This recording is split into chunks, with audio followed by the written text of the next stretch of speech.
Alors j'ai choisi un champagne distingué, qui a de la personnalité et beaucoup de finesse, justement. Le contraire de vous, justement.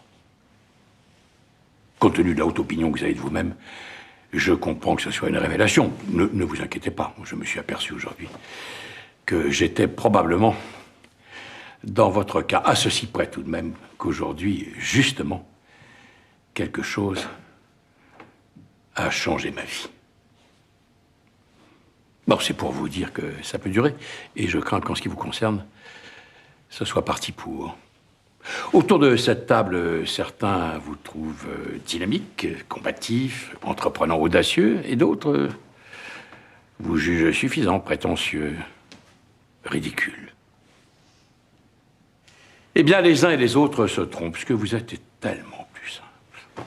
Avec les mots de tous les jours, comme dans le langage châtié, on vous désigne du même nom. Vous êtes un con.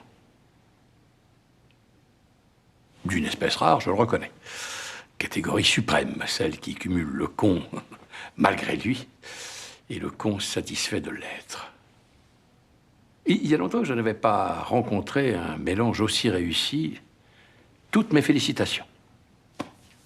Être con n'est pas vraiment gênant en soi. Non, l'ennui, c'est que les cons se sentent souvent obligés de le faire savoir. C'est l'usage intensif de la connerie qui est pénible. Alors vous êtes du genre sans modération. Hein. Toujours volontaire, pas de répit. Vous devez même assurer des permanences. Oui, vous savez, toutes les matières premières finiront par s'épuiser. Pour la connerie, aucun risque.